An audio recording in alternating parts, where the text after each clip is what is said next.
Hello everyone. आज plant physiology का second lecture है और आज के लेक्चर में हम पढ़ने वाले हैं फोटोसिंथेसिस की प्रोसेस यानी कि प्रकाश संश्लेषण।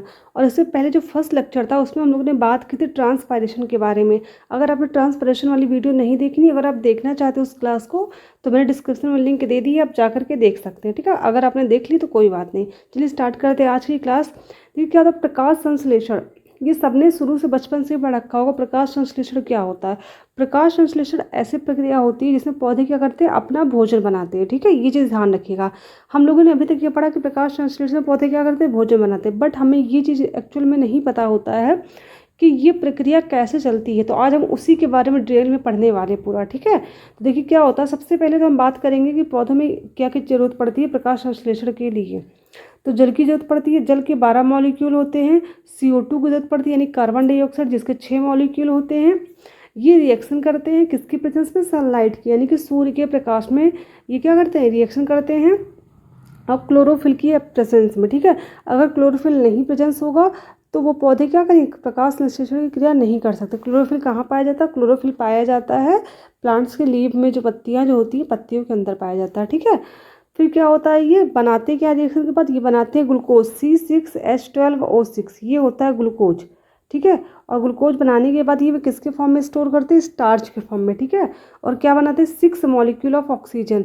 ऑक्सीजन के 6 मॉलिक्यूल बनते हैं और 6 मॉलिक्यूल वाटर के फिर से बन जाते हैं। ठीक है, तो हमें याद रखना है कि हमें रिएक्टेंट में भी हमने वाटर यूज़ किया था, प्रोडक्ट में भी हमें वाटर के मॉलिक्यूल मिल रहे हैं यहाँ पे। ठीक है, सबसे मेन चीज़ यहाँ पर ये आती है कि जो वाटर का मॉलिक्यूल होता है ये क्या करता है। तो वाटर का मॉलिक्यूल जो होता है ये ऑक्सीडाइज करके क्या बनाता है, ऑक्सीजन बना लेता है। ठीक है, सबसे पहला क्वेश्चन यही आता है कि प्रकाश संश्लेषण की प्रोसेस में जो ऑक्सीजन बनता है वो किससे बनता है, CO2 से बनता है या वाटर से बनता है। तो हमेशा याद रखिएगा जो ऑक्सीजन रिलीज होता है ड्यूरिंग फोटोसिंथेसिस वो CO2 के ऑक्सीजन से नहीं निकलता। ठीक है, याद रखिएगा जो वाटर का मॉलिक्यूल होता है ये होता है ऑक्सीडाइज। क्या होता है, ऑक्सीडाइज होता है। ऑक्सीडाइज का मतलब होता है ऑक्सीकृत होता है। ठीक है, और ये ऑक्सीकृत होकर किस में चेंज हो जाता है, O2 में। ऑक्सीकृत का मतलब होता है ये H2O में से H+ आयन जो होते हैं इसमें ये इसको रिलीज कर देता है और ऑक्सीजन के मॉलिक्यूल में चेंज हो जाता है। ठीक है, तो आज से ये बात याद रखिएगा कि जो प्रकाश संश्लेषण में ऑक्सीजन के मॉलिक्यूल रिलीज होते हैं एनवायरनमेंट में वो वाटर के मॉलिक्यूल से ऑक्सीकृत होकर बनते हैं। ठीक है, और जो CO2 होता है फिर इससे क्या बनता है, तो CO2 जो होता है ये रिड्यूस हो जाता है ग्लूकोज में। रिड्यूस का मतलब होता है अपचयन। ठीक है, क्या होता है, अपचयन यानी कि अपचयित हो जाता है। क्या हो जाता है, अपचयित हो जाता है। तो CO2 क्या होता है, ये रिड्यूस होकर चेंज हो जाता है ग्लूकोज में। याद रखिएगा बिल्कुल भी, क्योंकि इसमें क्या और हाइड्रोजन के मॉलिक्यूल जुड़ते हैं। ठीक है, ग्लूकोज में चेंज हो जाता है और H2O के मॉलिक्यूल भी बनाता है। अब बात यहाँ पर आती है तो फिर प्रकाश संश्लेषण क्रिया कैसी हुई आपको पता चल गया, क्योंकि प्रकाश संश्लेषण में देखा जाए तो इसका ऑक्सीडेशन हो रहा है, इसका रिडक्शन हो रहा है। यानी कि यहाँ पर क्या देखने को मिल रही है, रिडॉक्स रिएक्शन देखने को मिल रही है। ठीक है, जिस भी अपक्रिया में ऑक्सीडेशन और रिडक्शन साथ में होता है उसे कहते हैं रिडॉक्स अपक्रिया। RED का मतलब होता है रिडक्शन और OX का मतलब होता है ऑक्सीडेशन। ठीक है, तो यानी कि प्रकाश संश्लेषण कैसी अपक्रिया है, एक रिडॉक्स अपक्रिया भी है, इसको ऑक्सीडेशन रिडक्शन अपक्रिया भी कह सकते हैं। ठीक है, हमने ये बात की। और सबसे मेन चीज़, अभी सनलाइट जो आ रही है ये किस एनर्जी के फॉर्म में आती है, ये सोलर एनर्जी के फॉर्म में आती है। ठीक है, क्योंकि सूर्य की ऊर्जा है, लेकिन रिएक्शन के बाद ही किस में चेंज हो जाती है, रिएक्शन के बाद ही चेंज होता है रासायनिक ऊर्जा में यानी कि केमिकल ऊर्जा में। ठीक है, तो सेकंड बात ये हमने सीखा कि जो फोटोसिंथेसिस की प्रोसेस होती है इसमें सनलाइट जो होता है वो सोलर एनर्जी के फॉर्म में पौधों को मिलता है। ठीक है, और चेंज क्या हो जाता है, रिएक्शन होने के बाद केमिकल एनर्जी में चेंज हो जाता है। ठीक है, और फोटोसिंथेसिस की जो प्रोसेस है वो एक केमिकल रिएक्शन है ना कि फिजिकल रिएक्शन है। ठीक है, ये चीज़ ध्यान में रखिएगा। तो चलिए हमने देख लिया इसमें क्या क्या देखा कि photosynthesis is an oxidative and reductive process. Overall इसको हम कह सकते हैं एक रिडॉक्स अपक्रिया है। ठीक है, क्योंकि इसमें क्या हो रहा है, ऑक्सीडेशन और रिडक्शन साथ में होता है। ऑक्सीडेशन किसका होता है, H2O का होता है, और रिडक्शन किसका होता है, CO2 का होता है। H2O का ऑक्सीडेशन होगा तो O2 के मॉलिक्यूल बनते हैं, और यहाँ पर इसका CO2 का रिडक्शन होगा तो ग्लूकोज के मॉलिक्यूल बनते हैं एंड वाटर के मॉलिक्यूल बनते हैं। ठीक है, ये चीज़ ध्यान रखिएगा। Light energy change into chemical energy called photosynthesis. यानी कि जो लाइट एनर्जी है, सूर्य से हमें जो एनर्जी मिल रही वो है लाइट एनर्जी यानी कि सोलर एनर्जी। वो रिएक्शन के बाद किस में चेंज हो जा रही, केमिकल यानी कि रासायनिक ऊर्जा में चेंज हो जा रही है। ठीक है, चलिए हमने समझ लिया बेसिक जो था इसका। थोड़ा बहुत अच्छे से समझ लिया। ठीक, अब बात करेंगे इसके मैकेनिज्म की, यानी कि पूरी फोटोसिंथेसिस की प्रोसेस होती कैसे है। ठीक है, हमने ओवरऑल ऊपर से सब कुछ देख लिया कैसे होता, बट एक्चुअल में प्लांट के अंदर जो क्लोरोफिल पाया जाता है क्लोरोप्लास्ट के अंदर होता है ये, तो ये कैसे रिएक्शन करता है ये हम देखने वाले हैं। तो जो इसकी मैकेनिज्म की अगर हम बात करें तो जो फोटोसिंथेसिस रिएक्शन होती है ना, इसकी मैकेनिज्म जो होती है वो दो रिएक्शन पे डिपेंड करती है। पहली है लाइट रिएक्शन, जिसको कहते हैं लाइट डिपेंडेंट रिएक्शन, और इसको हिल्स रिएक्शन भी कहते हैं। ठीक है, दूसरी लाइट इंडिपेंडेंट रिएक्शन, यानी कि ऐसी अभिक्रिया जो लाइट पर निर्भर ना करे, जिसको हम डार्क रिएक्शन भी कहते हैं। क्या कहते हैं इसको? डार्क रिएक्शन भी कहते हैं और ब्लैक मैन्स रिएक्शन भी कहते हैं। हिल्स रिएक्शन इसका नाम इसलिए पड़ा है क्योंकि इसके बारे में हिल्स ने बताया था, और लाइट इंडिपेंडेंट यानी कि जो डार्क रिएक्शन है इसका नाम डार्क रिएक्शन इसलिए पड़ा है क्योंकि इसके बारे में ब्लैक मैन्स ने बताया था। ठीक है, चलिए स्टार्ट करते। सबसे पहले स्टार्ट करेंगे लाइट रिएक्शन के बारे में, यानी कि लाइट डिपेंडेंट रिएक्शन। ठीक है, तो याद रखिएगा फोटोसिंथेसिस के दौरान दो तरह की रिएक्शन होती है। एक रिएक्शन जो प्रकाश के उपस्थिति में होती है और एक रिएक्शन जो प्रकाश की अनुपस्थिति में होती है। ठीक है, तो सबसे पहले हम बात करने वाले हैं लाइट रिएक्शन के बारे में, यानी कि हिल्स रिएक्शन के बारे में बात करेंगे हम। देखिए इसमें होता क्या है, जो लाइट डिपेंडेंट रिएक्शन होती है इसी को हम फोटोकेमिकल रिएक्शन और फोटोलिसिस भी कहते हैं। क्यों कहते हैं? क्योंकि फोटो का मतलब होता है प्रकाश, केमिकल का मतलब होता है रसायन। ठीक है, इसमें फोटो यानी कि जो ये प्रकाशीय ऊर्जा होती है वो केमिकल ऊर्जा में कन्वर्ट हो जाती है, इसलिए इसको क्या कहते हैं? प्रकाश ऊर्जा, यानी कि फोटोकेमिकल एनर्जी रिएक्शन भी कहते हैं। ठीक है, ये चीज़ ध्यान रखिएगा।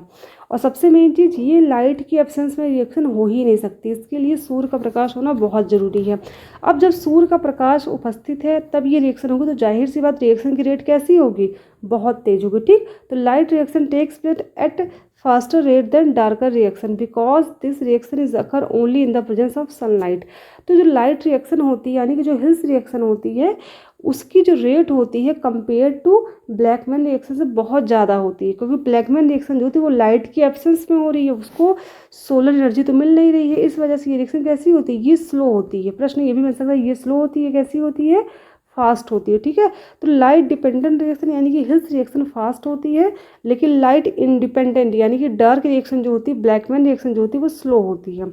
ठीक है, अब बात आती है कि अगर हमें ये पता करना हो कि फोटोसिंथेसिस की जो रेट है वो पता करनी है तो हम किस रिएक्शन से इसकी रेट पता कर पाएंगे। ठीक है, तो हमेशा ध्यान रखिएगा फोटोसिंथेसिस की जो प्रोसेस होती है या फिर कोई भी प्रोसेस, अगर हमें किसी का रेट पता करना है ना, तो जो उसका स्लो स्टेप होता है उसी से उसकी रेट हम पता कर सकते हैं। ठीक है, तो फोटोसिंथेसिस की रेट पता करने के लिए लाइट इंडिपेंडेंट रिएक्शन यानी कि जो डार्क रिएक्शन होती है, ब्लैकमैन रिएक्शन होती है, इस रिएक्शन के द्वारा हम फोटोसिंथेसिस की रेट पता कर सकते हैं। रेट का मतलब होता है कि उसकी स्पीड, किस स्पीड से रिएक्शन होती है।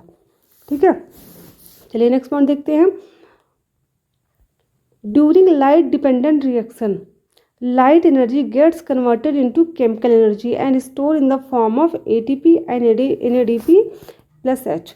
अब इसमें ये कहा जा रहा है कि जब लाइट रिएक्शन होती है तो जो सूर्य की एनर्जी मिलती है पौधों को वो किस में चेंज हो जाती है? केमिकल एनर्जी में चेंज हो जाती है। ठीक है, और ये केमिकल एनर्जी किसके फॉर्म में स्टोर रहता है? ये स्टोर रहता है एटीपी के फॉर्म में और एनएडीपी के फॉर्म में। ठीक है, एटीपी का मतलब क्या होता है? एडेनोसिन ट्राइफॉस्फेट, और एनएडीपी का मतलब क्या होता है? Nicotinamide adenine diphosphate hydrogen. ठीक है, तो ये हमने बात कर ली कि एनर्जी किसके फॉर्म में स्टोर रहेगी। फिर देखते हैं आगे, light dependent reaction occurs in the thylakoid region of chloroplast that is grana.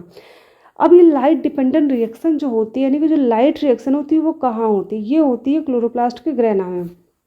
सबसे मेन चीज़ देखिएगा, जो लाइट डिपेंडेंट रिएक्शन है और लाइट इंडिपेंडेंट यानी कि डार्क रिएक्शन, दोनों ही रिएक्शन कहाँ पर होती है? क्लोरोप्लास्ट में होती है। ठीक है, क्लोरोप्लास्ट का एक सेल ऑर्गेनेल है यानी कि कोशिकांग है, उस कोशिका के अंदर ग्रेना भी होता है और स्ट्रोमा भी होता है। ठीक है, इसके बारे में बात कर चुके हैं। अगर आपने क्लोरोप्लास्ट के बारे में नहीं पढ़ा थोड़ा सा आप जाकर के इस वीडियो को देख लीजिएगा, आपको कंफर्म हो जाएगा कि स्ट्रोमा क्या होता है, ग्रेना फिर भी बता देती हूँ एक बार। जैसे ये देखिए, ये है आपका, ये क्लोरोप्लास्ट है। ठीक, अब क्लोरोप्लास्ट में क्या होता है? कुछ ऐसे स्ट्रक्चर होते हैं, सिक्के की तरह ऐसे स्ट्रक्चर एक दूसरे पर रखे होते हैं ना, ढेर सारे ऐसे। ठीक है, तो अगर सिंगल सिक्के की हम बात करें तो ये तो थाइलाकॉइड हो जाएगा। ठीक, और ये सारे सिंगल सिक्के का ग्रुप की हम बात करें तो इसको बोलते हैं ग्रेना, इस पूरे ग्रुप को बोलते हैं ग्रेना। और जो इस क्लोरोप्लास्ट के अंदर जो ये फ्लूइड भरा होता है यहाँ पर, ये जो फ्लूइड यानी कि ये जो है मैट्रिक्स वाला भाग जो है इसको बोलते हैं स्ट्रोमा। ठीक है, क्लियर हो गया? तो ये जो पूरा ग्रैना आपको दिख रहा है ये हर एक क्या कई सारे थाइलाकॉइड से मिलकर बना होता है, ठीक है। तो इन्हीं थाइलाकॉइड की जो मेम्ब्रेन होती है, यानी कि इस थाइलाकॉइड के ऊपर जो लेयर यहाँ पर होती है, इसी मेम्ब्रेन के ऊपर जो होती है लाइट रिएक्शन होती है। और जो यहाँ स्ट्रोमा आपको दिख रहा है, ये मैट्रिक्स जो दिख रहा है, इसके अंदर डार्क रिएक्शन होगी, ठीक। तो आपको ये चीज़ पता होगी कि क्लोरोप्लास्ट के अंदर कहाँ कहाँ पर ये रिएक्शन होती है, ठीक है। चलिए आगे बात कर लेते हैं हम लोग थोड़ा सा, फिर देखते हैं। हाँ, next point, thylakoid contains chlorophyll molecules chemical like lipid compound. यानी कि जो थाइलाकॉइड होते हैं उसमें क्या होते हैं, क्लोरोफिल होते हैं। ये तो हमने बात कर रखी है ना कि थाइलाकॉइड के अंदर क्या होते हैं, क्लोरोफिल के मॉलिक्यूल्स पाए जाते हैं, बहुत सारे मॉलिक्यूल्स होते हैं।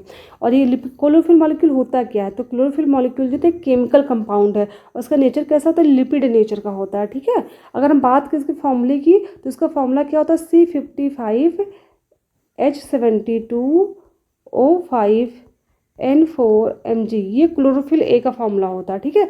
तो क्लोरोफिल ए जो होता है, यानी क्लोरोफिल की अगर हम बात करें तो ये केमिकल कंपाउंड है, बट इसका नेचर कैसा होता है, लिपिड नेचर का होता है, ठीक है। तो ये चीज़ क्लियर रखिएगा कि एक केमिकल कंपाउंड होता है क्लोरोफिल। अब जाहिर सी बात है केमिकल कंपाउंड है तो ये रिएक्शन यहाँ पर पॉसिबल होना कन्फर्म है, ठीक है। इसी रिएक्शन की वजह से ही क्या होगा, आगे चेंजेस देखने को मिलेंगे। तो आप लाइन से देखिएगा, सीक्वेंस में बात करने वाली हूँ। आगे बात करेंगे क्या है, light reaction completed in the following step. अब जितना भी हमने ओवरव्यू पढ़ा ना, हर एक चीज़ को हम लाइन से पढ़ने वाले हैं कि लाइट रिएक्शन किस सिस्टम में कैसे कैसे होती है। ये 4 स्टेप में होती है। सबसे पहला स्टेप जो है, सबसे पहले स्टार्टिंग क्या होती है, यानी कि जब लाइट रिएक्शन स्टार्ट होने वाली हो तो सबसे पहले क्या होगा। अब देखिए क्या है, सपोज ये कोई पौधा है, ठीक है, यहाँ पे पत्ती निकली हुई है, ठीक है। इस पत्ती के अंदर जो होता है वो क्लोरोप्लास्ट होता है। क्लोरोप्लास्ट यहाँ पाया जाता है। क्लोरोप्लास्ट के अंदर क्या होता है, ग्रैना होता है, स्ट्रोमा होता है, ठीक। तो सबसे पहले लाइट रिएक्शन होगी सूर्य के प्रकाश में, ठीक है। तो क्या होगा, लाइट जब पहुँचेगा इस ग्रैना में, वहाँ पर क्या होंगे, कई सारे थैलाकॉइड होंगे। थैलाकॉइड की मेम्ब्रेन, ये थैलाकॉइड है ना, थैलाकॉइड की मेम्ब्रेन पर क्या पाए जाएंगे, यहाँ पर पाए जाएंगे कई सारे क्लोरोफिल के मॉलिक्यूल। और क्लोरोफिल क्या होता है, एक पिगमेंट होता है, वर्णक होता है, जिसकी वजह से क्या होता है, पत्तियों का कलर हरा होता है। ये बात तो सबको पता होगी। लेकिन क्लोरोफिल एक वर्णक के साथ साथ क्या एक केमिकल कंपाउंड है, यानी कि इसमें क्या होते हैं, कई सारे एलिमेंट्स का ये ग्रुप होता है। कार्बन होते हैं, ऑक्सीजन होते हैं, हाइड्रोजन होते हैं, नाइट्रोजन होते हैं, मैग्नीशियम होते हैं, ठीक।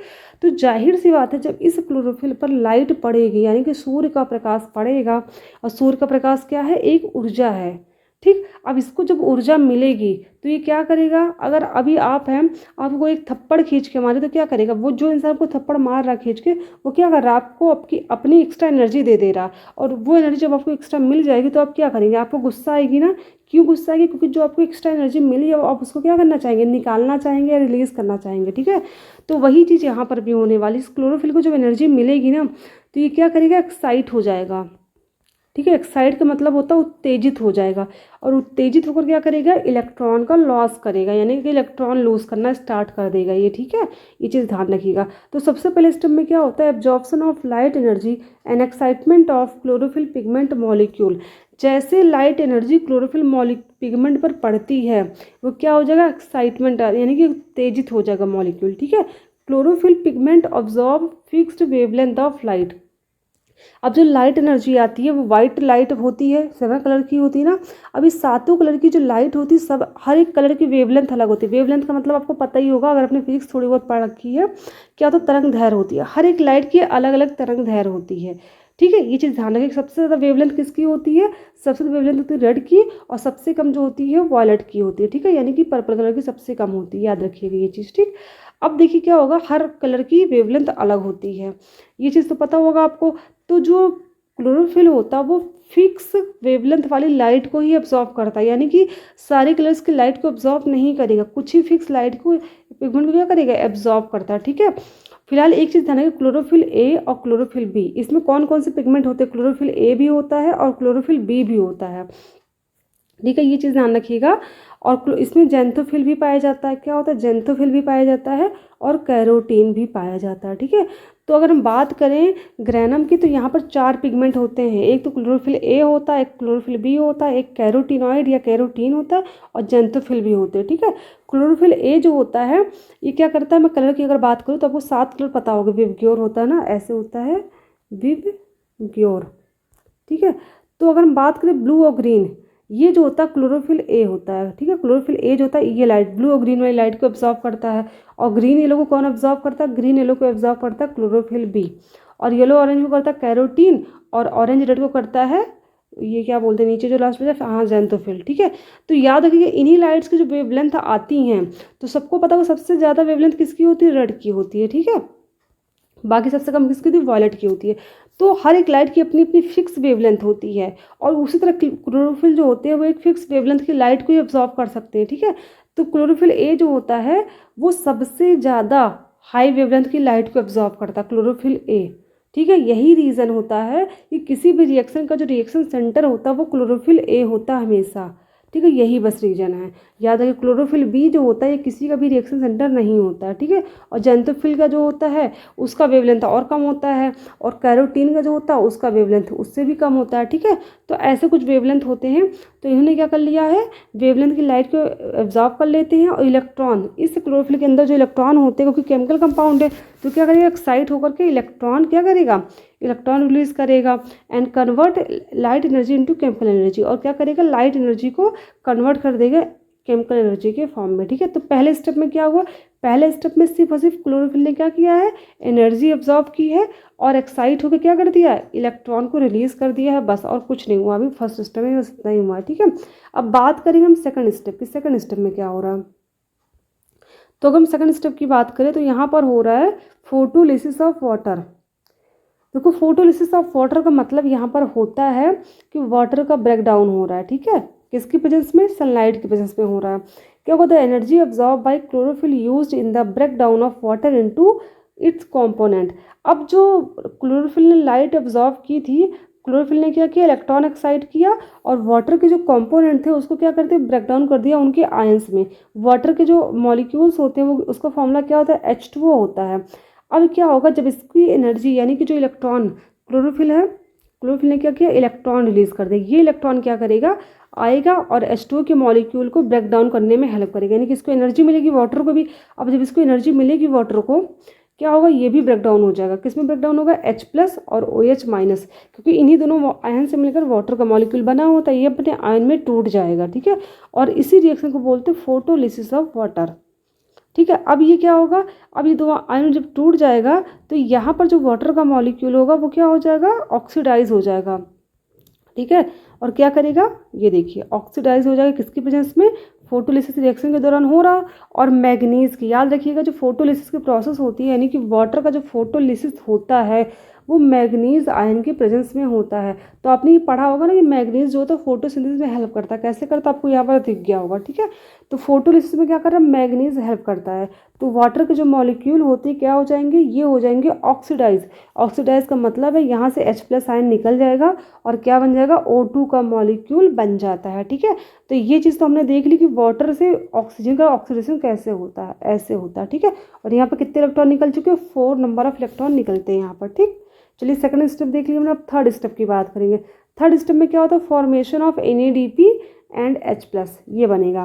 क्या होगा, liberated H+ ion from above reaction use to reduce NADP and form NADP + H+।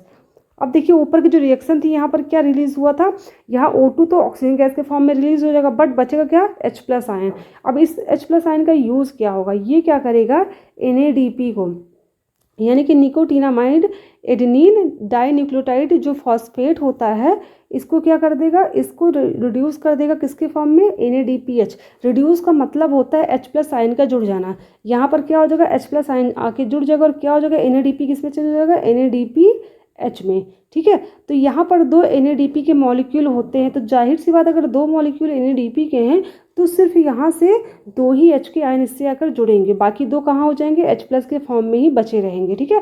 तो यहाँ पर क्या बन जाएगा, 2 NADPH के मॉलिक्यूल फॉर्म हो जाएंगे। ये चीज़ क्लियर आपको दिख रही होगी कि 2 NADP के मॉलिक्यूल यहाँ पर होते हैं, और यहाँ से 2 H के मॉलिक्यूल एटम लेंगे और क्या बना देंगे, 2 NADPH, और 2H+ आयन बच जाएगा साइड में, ठीक है। This process takes place on the surface of thylakoid membrane in contact with stroma. याद रखिएगा ये सारी प्रोसेस कहाँ पर हो रही है, थाइलाकॉइड मेम्ब्रेन के ऊपर हो रही है, ठीक है, क्योंकि पूरी जो फोटो केमिकल रिएक्शन होती है यानी कि जो लाइट रिएक्शन हो रही होती है ना, वो सारी की सारी थाइलाकॉइड के ऊपर ही होती है, क्योंकि ग्रैनम के अंदर ही थाइलाकॉइड होते हैं और थाइलाकॉइड के ऊपर जो मेम्ब्रेन होती है वहीं पर होती है, क्योंकि वहीं पर क्लोरोफिल प्रेजेंट होता है, ठीक है।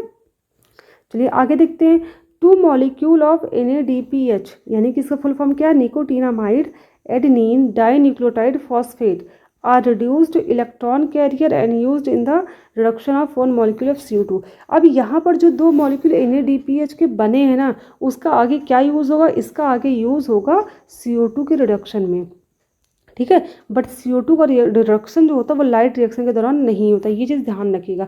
CO2 का रिडक्शन जो होता है वो डार्क रिएक्शन के दौरान होगा, और किसके प्रेजेंस में होगा, इस NADPH के प्रेजेंस में होगा, जो कि लाइट रिएक्शन के दौरान बनता है, ठीक है। क्लियर हो गया। चलिए 3 स्टेप बात कर ली हमने। अब चौथा स्टेप सबसे लास्ट और सबसे इंपॉर्टेंट है, सबसे मेन रिएक्शन जितनी भी हमने देखी ओवरऑल सब कुछ इसमें आने वाली है, ठीक है। अब देखते हैं इस लास्ट स्टेप में क्या होता है। तो जो लास्ट होता है वो होता है फोटोफॉस्फोराइलेशन। फोटोफॉस्फोराइलेशन का मतलब ही होता है फॉर्मेशन ऑफ ATP, ठीक है। याद रखिए क्या होता है इसका मतलब, इसका मतलब होता है फॉर्मेशन ऑफ ATP। तो फोर्थ स्टेप में सिर्फ ATP का फॉर्मेशन होगा, पूरी रिएक्शन हमको देखने को मिलेगी। सबसे इंपॉर्टेंट टॉपिक यही है इसमें। There are 2 type of photophosphorylation reaction occur. अभी जो फोटोफॉस्फोराइलेशन रिएक्शन होती है 2 तरह से होती है। पहला है साइक्लिक फोटोफॉस्फोराइलेशन रिएक्शन, दूसरा नॉन साइक्लिक, ठीक है। साइक्लिक क्यों है, क्योंकि जहाँ से स्टार्ट होती है वहीं पर ख़त्म हो जाती है। नॉन साइक्लिक क्यों है, जहाँ से स्टार्ट होती है वहाँ पे आकर के एंड नहीं होता है इसका। अभी हम देखेंगे कैसे, ठीक है। तो फॉर्मेशन ऑफ ATP ही क्या कहलाती है, फास्फोराइलेशन रिएक्शन कहलाती है। अब चलिए पहले पढ़ेंगे हम लोग साइक्लिक फोटोफॉस्फोराइलेशन रिएक्शन, ये क्या होती है, चलिए इसके बारे में हम देखते हैं। क्या है, after completion of this reaction 2 molecule of ATP that is adenosine triphosphate. ATP का फुल फॉर्म होता है एडेनोसिन ट्राईफॉस्फेट। यानी कि जब साइक्लिक रिएक्शन कंप्लीट हो जाएगी ना, तो इसके कंप्लीट होने के बाद कितने मॉलिक्यूल बनेंगे ATP के, 2 मॉलिक्यूल ATP के फॉर्म होते हैं। और ऊपर हमने क्या देखा था, ऊपर 2 NADP के मॉलिक्यूल भी बने थे, NADPH के मॉलिक्यूल बने थे। सेम यहीं पर क्या होगा, 2 ATP के मॉलिक्यूल भी बन जाएंगे, ठीक। लेकिन जो ये साइक्लिक रिएक्शन होती है ना 6 बार होती है, याद रखिएगा 6 बार होती है। यानी कि लाइट रिएक्शन के दौरान ही साइक्लिक रिएक्शन एक बार होगी तो 2 ATP के मॉलिक्यूल बनेंगे, फिर यही रिएक्शन 6 बार और होगी। तो टोटल में आके 6 बार जब रिएक्शन होगी तो जाहिर सी बात है, अगर एक बार में 2 ATP के मॉलिक्यूल बन रहे हैं तो 6 बार में कितने बनेंगे, 6 × 2 = 12, ठीक है। तो साइक्लिक रिएक्शन जो होती है, साइक्लिक फोटोफॉस्फोराइलेशन रिएक्शन में क्या होता है, 12 ATP के मॉलिक्यूल बनते हैं। बहुत इंपॉर्टेंट पॉइंट, इसको नोट डाउन कर लीजिएगा कि ड्यूरिंग साइक्लिक फोटोफॉस्फोराइलेशन रिएक्शन कितने ATP के मॉलिक्यूल बनेंगे, 12 ATP के। याद रखिए साइक्लिक के दौरान, ठीक है। नॉन साइक्लिक की बात अभी यहाँ पर नहीं की गई है, ठीक। चलिए, are form during cyclic photophosphorylation. अब क्या होगा, in this reaction no oxygen molecule is form. अब जब साइक्लिक फोटोफॉस्फोराइलेशन रिएक्शन होती है तो इस रिएक्शन के दौरान कोई भी O2 का मॉलिक्यूल नहीं बनेगा, ना ही H2O का मॉलिक्यूल यहाँ पर यूटिलाइज हो रहा है, ठीक है। और ना ही यहाँ पर ना ही यहाँ पर क्या होगा, और कुछ है नहीं है। इसके बाद ओनली ATP इज फॉर्म्ड। तो यानी कि ये चीज़ ध्यान रखिएगा कि जो साइक्लिक रिएक्शन होती है इसके दौरान सिर्फ क्या होता है, सिर्फ ATP का मॉलिक्यूल ही फॉर्म होता है, ठीक है। इस दौरान ना ही O2 का मॉलिक्यूल बनेगा, ना ही H2O का मॉलिक्यूल यूटिलाइज हो रहा है। ATP is the energy storage molecule. ATP जो होता है ये स्टोरेज एनर्जी होती है, ठीक है। यानी कि जो प्लांट होते हैं अपनी एनर्जी को किसके फॉर्म में स्टोर रखते हैं, ATP के फॉर्म में स्टोर रखते हैं, ठीक है। जैसे हम पैसे, इसलिए ATP को क्या कहते हैं, ऊर्जा, कॉइन ऑफ एनर्जी भी कहते हैं ना ATP को। ये चीज़ ध्यान रखिएगा, क्योंकि क्या करते हैं प्लांट्स जो होते हैं एनर्जी को ATP के फॉर्म में स्टोर रखते हैं। फिर नेक्स्ट पॉइंट देखते हैं, complexes of light absorbing pigments. अब देखो क्या होता है complexes of light absorbing pigment का मतलब यहाँ पर क्लोरोफिल A से है, chlorophyll B, carotene and xanthophyll से, and protein molecules are known as photosystem, ठीक है। यानी कि जो ये जो थाइलाकॉइड मेम्ब्रेन होती है उसके ऊपर क्या होते हैं, लाइट अब्जॉर्बिंग पिगमेंट पाए जाते हैं और प्रोटीन के मॉलिक्यूल्स पाए जाते हैं। इन सबको कलेक्टिवली क्या कहा जाता है, फोटोसिस्टम कहा जाता है, ठीक है। ये सब कहाँ पाए जाते हैं, थाइलाकॉइड मेम्ब्रेन के ऊपर पाए जाते हैं। Photosystem play an important role in light reaction. अब जो फोटोसिस्टम होता है ना, ये क्या करता है, फोटोसिस्टम जो होता है बहुत ज़्यादा इंपॉर्टेंट रोल प्ले करता है लाइट रिएक्शन के दौरान, ठीक है। ये चीज़ ध्यान रखिएगा। तो सबसे मेन चीज़ क्या आ जाती है कि फोटो सिस्टम किससे मिलकर बने होते हैं। फोटो सिस्टम में जो होते हैं जो लाइट एब्जॉर्बिंग पिगमेंट होते हैं, लाइट एब्जॉर्बिंग पिगमेंट यहाँ पर क्लोरोफिल ए भी होता है, बी भी होता है, कैरोटीन भी होता है, ज़ैंथोफिल भी होता है। ठीक है, सबसे ज़्यादा वेवलेंथ की लाइट जो होती है वो क्लोरोफिल पर ही आती है। ठीक है, तो एनर्जी जो होता है वो एक मतलब देखा जाए तो एक से दूसरे में, दूसरे से तीसरे में ट्रांसफर होता है और लास्ट में क्लोरोफिल ए के पास आ जाता है। इसीलिए फोटो सिस्टम जो रिएक्शन होगी इसमें रिएक्शन सेंटर जो होता है वो क्लोरोफिल ए होता है हमेशा ही। ठीक है, ये चीज़ ध्यान रखिएगा। तो फोटो सिस्टम में जो होते हैं लाइट एब्जॉर्बिंग पिगमेंट भी आ जाएंगे और सारे प्रोटीन के जो मॉलिक्यूल्स होते हैं यहाँ प्रेजेंट वो भी आ जाते हैं। ठीक है, इन सबको कलेक्टिवली जो होता है फोटो सिस्टम कहा जाता है, ये चीज़ ध्यान रखिएगा। ठीक है, और ये जो क्लोरोफिल बी होता है, कैरोटीन होता है और ज़ैंथोफिल होता है, ये क्या होता है लाइट एब्जॉर्बिंग पिगमेंट होता है, इसलिए इनको क्या कहा जाता है, इसलिए इनको एंटीनी भी कहा जाता है। ठीक है, ये एनसीईआरटी में लाइन दी गई है, इनको एंटीनी भी कहा जाता है क्योंकि ये जो होते हैं ये रिएक्शन सेंटर नहीं होते, यानी कि यहाँ से लाइट जो होती है वो जो होती है वो फोटोलिसिस वगैरह में यूज़ नहीं होती है, क्योंकि ये सारी लाइटें कहाँ पहुँचा दी जाती हैं, ये सारी पहुँचा दी जाती है एनर्जी क्लोरोफिल ए के पास। ठीक है, तो इनको एंटीनी कहा जाता है। ठीक है, ये चीज़ ध्यान रखिएगा। फिर आगे बात करते हैं इन फोटो सिस्टम वन। अब देखिए फोटो सिस्टम जो होते हैं वो दो फोटो सिस्टम पाए जाते हैं, एक फोटो सिस्टम वन होता है, एक टू होता है। Photo system one reaction centre is P700। P700 का मतलब ये होता है कि यहाँ पर जो क्लोरोफिल पाया जाता है उसकी जो वेवलेंथ होती है कितनी होती है, 700 होती है, 700 नैनोमीटर। ठीक है, in light reaction reaction centre is always chlorophyll A, यानी कि जब भी लाइट रिएक्शन होगी उसमें जो होगा रिएक्शन सेंटर हमेशा क्या होगा, क्लोरोफिल ए होगा, क्योंकि सबसे ज़्यादा वेवलेंथ की लाइट जो होती है क्लोरोफिल ए की होती है। ठीक है, चलिए बात करते हैं फोटो सिस्टम वन में कैसे क्या रिएक्शन होती है। ये देखिए आपको दिख रहा होगा साफ साफ, ये मैंने खुद से बनाया है, लिखा है ताकि क्लियरली आपको समझ में आए। तो फोटो सिस्टम वन लिखा है, इसका रिएक्शन सेंटर कितना है, 700, यानी कि जो इसका रिएक्शन सेंटर है वो 700 है, यानी कि जो यहाँ पर क्लोरोफिल के मॉलिक्यूल पाए जाते हैं उनका वेवलेंथ कितनी होती है, 700 होती है। ठीक है, इससे ज़्यादा किसी भी पिगमेंट की नहीं होती, इसलिए रिएक्शन यहीं पर स्टार्ट हो जाएगी। अब जब लाइट एनर्जी यहाँ पर पड़ेगी क्लोरोफिल के पास आती है, सबसे पहले जब क्लोरोफिल के पास लाइट एनर्जी आएगी तो जाहिर है जितने भी पिगमेंट हो, क्लोरोफिल बी हो, ज़ैंथोफिल हो, कैरोटीन, सबको ये लाइट एनर्जी बराबर मिलने वाली। ठीक है, जब सबको मिलेगी तो ज़ैंथोफिल कैरोटीन की जो वेवलेंथ होती है बहुत कम होती है, तो एनर्जी लेंगे करके क्या कर देंगे, क्लोरोफिल बी को पास कर देंगे। क्लोरोफिल बी जो होगा वो सारी एनर्जी को किसके पास पास कर देता है, क्लोरोफिल ए के पास पास कर देता है। ठीक है, और उसकी वैल्यू कितनी होती है, 700 नैनोमीटर होती है वैल्यू। ठीक, और यहीं पर रिएक्शन हो जाएगी स्टार्ट। अब जैसे क्लोरोफिल को एनर्जी मिलेगी ना, वो क्या करेगा, इलेक्ट्रॉन, एक इलेक्ट्रॉन क्या करेगा, एक्साइड कर देगा, यानी कि एक इलेक्ट्रॉन क्या कर देगा, उत्तेजित होकर क्या कर रिलीज कर देगा। अब ये इलेक्ट्रॉन किसके पास पहुंचेगा, FeS के पास। FeS क्या होता है, आयरन सल्फर कंपाउंड होता है। ठीक है, यहाँ पहुंचेगा। अब यहाँ से इलेक्ट्रॉन कहाँ पहुंचेगा, यहाँ से पहुंचेगा FD के पास। FD जो होता है वो होता है फेरेडॉक्सिन। ठीक है, अब फेरेडॉक्सिन के पास जब पहुंचेगा ना तो यहाँ पर जो होते हैं ADP के मॉलिक्यूल होते हैं। ठीक है, जो कि इनऑर्गेनिक फॉस्फेट को लेकर के अब्जॉर्ब करेगा और क्या कर देगा, ATP में चेंज कर देता है। किस में चेंज कर देता है, ATP में। तो याद रखिएगा फेरेडॉक्सिन जब एक इलेक्ट्रॉन किसको देगा, साइटोक्रोम B6 को। साइटोक्रोम B6 ये सब के सब क्या हैं, ये सब के सब इलेक्ट्रॉन कैरियर का काम कर रहे हैं। ठीक है, किसका काम कर रहे हैं, इलेक्ट्रॉन कैरियर का काम कर रहे हैं, याद रखिए कैरियर। ठीक है, इलेक्ट्रॉन को एक जगह से दूसरी जगह तक पहुंचाने का काम कर रहे हैं। ठीक है, क्योंकि क्या हो रहा है, इलेक्ट्रॉन यहाँ से जा रहा है सीधे, फिर कहाँ जाएगा, फिर से यहीं पर आ जाने वाला इलेक्ट्रॉन, इसलिए इसको कहते हैं साइक्लिक रिएक्शन। ठीक है, क्योंकि एक साइकिल में रिएक्शन होती है, जहाँ से इलेक्ट्रॉन निकला वहीं पर आके पहुँच गया, लेकिन ये कैरियर के द्वारा आता जाएगा। ठीक है, तो याद रखिएगा इसमें कितने इलेक्ट्रॉन कैरियर आते हैं, हमको ये ध्यान देना। सबसे पहले आता है FeS आयरन सल्फर, ये इलेक्ट्रॉन एक लेगा, तुरंत ही ये जितना इलेक्ट्रॉन लिया ना वही सेम इलेक्ट्रॉन पास कर देगा फेरेडॉक्सिन के पास। किसके पास, फेरेडॉक्सिन के पास। ठीक है, याद रखिएगा, ये हो गया। उसके बाद बात करेंगे हम किसके बारे में, फेरेडॉक्सिन जब इलेक्ट्रॉन पास करता है साइटोक्रोम B6 के पास, तो इस दौरान क्या होता है, ADP जो होता है ATP बना देता है। ठीक है, तो सबसे पहले हमें पता चला कि एक ATP तो यहाँ बन गया, किसके दौरान बन गया, जब FD फेरेडॉक्सिन से इलेक्ट्रॉन चेंज हो, सॉरी फेरेडॉक्सिन से इलेक्ट्रॉन किसमें भेजा जाता है, साइटोक्रोम B6 के पास भेजा जाता है, तो उस दौरान एक ATP का मॉलिक्यूल बनता है। ठीक, अब साइटोक्रोम B6 के बाद इलेक्ट्रॉन कहाँ ट्रांसफर होगा, वो होगा PQ के बाद। PQ का मतलब होता है प्लास्टोक्विनोन। ठीक है, अब यहाँ जब आएगा तो प्लास्टोक्विनोन के बाद इलेक्ट्रॉन कहाँ जाएगा, साइटोक्रोम F के पास जाएगा, और इसी दौरान क्या होता है, फिर से ADP जो होता है वो ATP में चेंज हो जाता है। कैसे चेंज होता है, एक फास्फोरस का मॉलिक्यूल लेकर के, तो एक ATP यहाँ बन गया। ठीक है, टोटल कितने ATP बन गए, टोटल ATP जो बन गए वो हैं 2। तो साइक्लिक रिएक्शन के दौरान हमने देखा ATP कहाँ कहाँ फॉर्म हुए हैं, एक तो इन दोनों के बीच में फॉर्म हुए और एक यहाँ पर फॉर्म हुआ, ठीक है। अब साइटोक्रोम F जो होगा ये इलेक्ट्रॉन पास कर देगा प्लास्टोसाइनिन के पास, और प्लास्टोसाइनिन क्या करता है, इलेक्ट्रॉन फिर से पास कर देता है PS1 यानी कि फोटो सिस्टम 1 पर फिर से पास कर देगा, ठीक है। ये चीज़ ध्यान रखिएगा। तो ऐसे ही रिएक्शन होती है, ठीक है।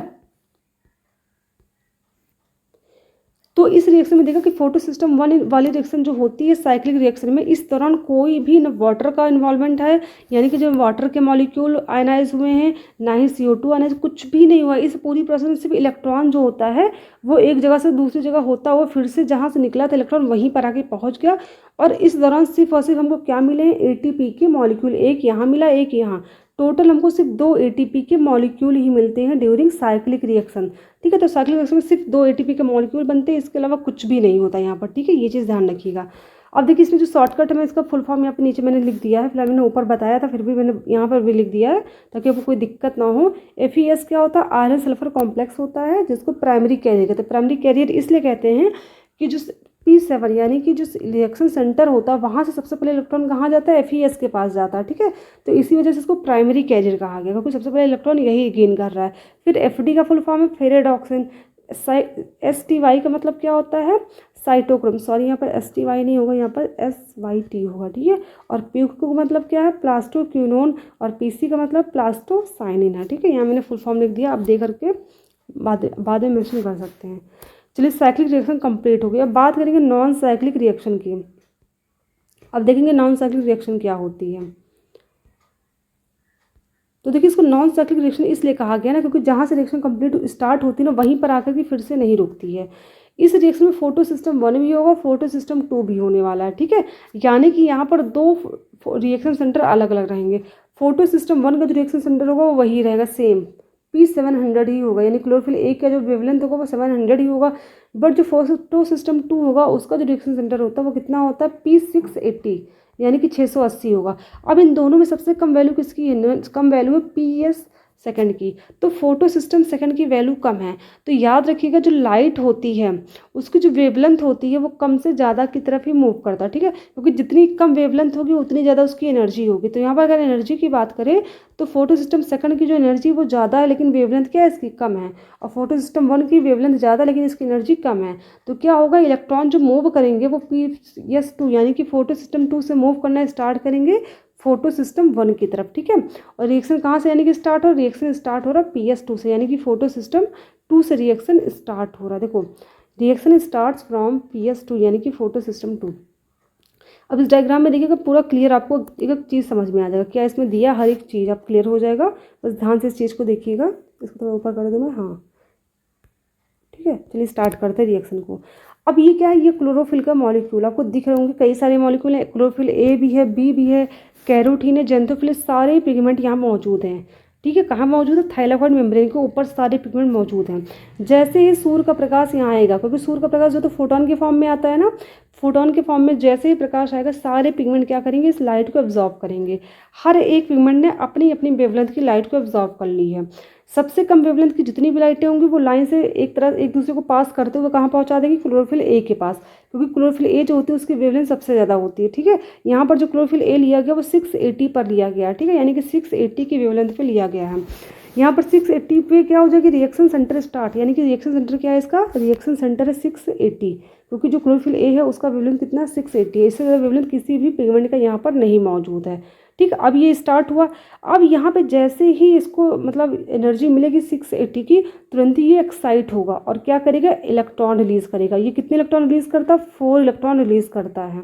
अब ये 4 इलेक्ट्रॉन क्या करेंगे, यूटिलाइज हो जाएंगे हाइड्रोजन के फोटोलिसिस में, सॉरी हाइड्रोजन कह रहे वाटर के, वाटर का हाइड्रोलिसिस यहीं से स्टार्ट हो जाएगा। यानी कि चारों इलेक्ट्रॉन किस में यूज हो जाएंगे, वाटर के हाइड्रोलिसिस में। वाटर के 2 मॉलिक्यूल यूज होते हैं, 4 इलेक्ट्रॉन लेते हैं, ठीक है। और आपको एक चीज़ पता होगी कि यहाँ पर 12 वाटर के मॉलिक्यूल थे। रिएक्शन की स्टार्टिंग में देखा था मैंने कितने होते हैं, 12 मॉलिक्यूल होते हैं। पहले स्टेप में कितने वाटर का हो रहा है हाइड्रोलिसिस, 2 वाटर का हो रहा है, ठीक है।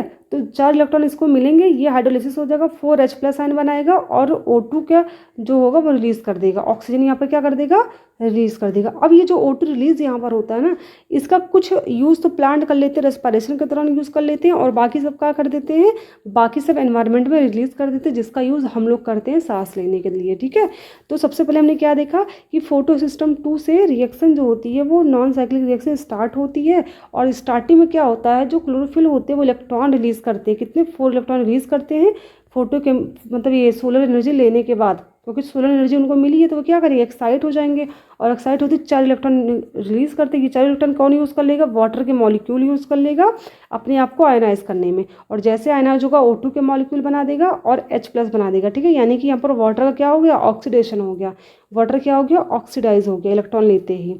ठीक, चलिए हमने इतनी बात कर ली। अब क्या होगा, अब ये 4 इलेक्ट्रॉन फिर से कहाँ पहुँच जाएंगे, हट होने के बाद फिर से ये पहुँच जाएंगे ये फियोफाइटिन के पास। ठीक है, ये क्या है, ये प्राइमरी इलेक्ट्रॉन कैरियर है, ये यहाँ पहुँच जाएंगे। फियोफाइटिन के बाद कहाँ पहुँच जाएगा, प्लास्टोक्विनोन के पास इलेक्ट्रॉन पहुँच जाएगा। फिर यहाँ से कहाँ ट्रांसफ़र होगा, साइटोक्रोम कॉम्प्लेक्स के बाद होगा। ठीक है, और यहाँ पर एक ATP का मॉलिक्यूल बनेगा। ठीक है, याद रखिएगा ATP से क्या हो रहा है, एक ATP का मॉलिक्यूल यहाँ फॉर्म हो रहा है। तो हमने देखा कि नॉन साइक्लिक रिएक्शन में भी एक ATP का मॉलिक्यूल हमको यहाँ पर मिलता है PQ और साइटोक्रोम कॉम्प्लेक्स के बीच में। अब यहाँ से पहुँचेगा पीसी का मतलब क्या, प्लास्टोसाइनिन के पास पहुंचेगा, ये भी इलेक्ट्रॉन कैरियर है। फिर इलेक्ट्रॉन क्या करेगा, यहाँ से मूव करता हुआ पहुंच जाएगा फोटो सिस्टम 1 के पास, जिसका रिएक्शन सेंटर कितना होता है, रिएक्शन सेंटर होता है P700, यानी क्लोरोफिल कितना होता है, 700 नैनोमीटर होता है। अब यही चारों इलेक्ट्रॉन क्या हो जाएंगे, फिर से मूव करके तो कहाँ पहुँच जाएंगे, सबसे ऊपर पहुँच जाएंगे FeS के पास, आयरन सल्फर कॉम्प्लेक्स के पास, जो कि इलेक्ट्रॉन कैरियर होता है। फिर यहाँ से इलेक्ट्रॉन कहाँ जाएगा, फेरिडॉक्सिन के पास जाएगा। जब फेरिडॉक्सिन के पास जाता है ना, तो यहाँ पर जो होते हैं, थोड़ा सा मैं इसको हाँ थोड़ा सा डायग्राम छोटा करूँ, हाँ ये क्लियर, यहाँ डायग्राम दिख नहीं रहा, थोड़ा छोटा करना पड़ेगा, क्योंकि यहाँ पर जो होता है NADPH जो होता है, ये क्या होगा, इसको चेंज कर देगा NADPH में। ठीक है, यहाँ पर क्या होता है, NADP प्रेजेंट होते हैं।